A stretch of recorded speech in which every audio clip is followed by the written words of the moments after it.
Welcome to Penrose Learning, where we make understanding easy. In this video, I will show you how to play Hell on Heels on acoustic guitar using an easy method. We'll start by mastering just 4 fundamental open chords. Then, I'll guide you through a straightforward strumming pattern that perfectly captures the song's feel. Finally, we'll focus on smooth, effortless transitions between these chords, ensuring you can play the entire song with confidence and ease. This approach is perfect for beginners. Let's dive into the core chords for Hell on Heels. You'll primarily need just 3 open chords: a major, D major, and E major. Take your time to ensure your fingers are correctly positioned on the fretboard for each one, producing a clear, ringing sound.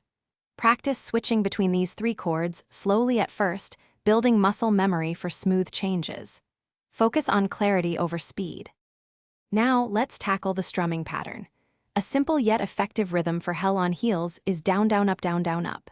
Focus on keeping your wrist loose and relaxed, allowing for a natural, fluid motion.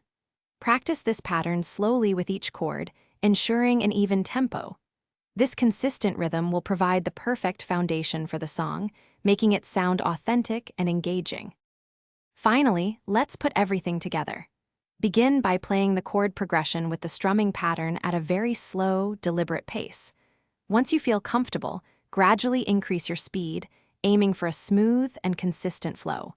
A great way to refine your timing and feel is to play along with the original recording. With a little practice, you'll be playing Hell on Heels in no time. Thanks for watching. If this was helpful, leave a like and consider subscribing. See you next time.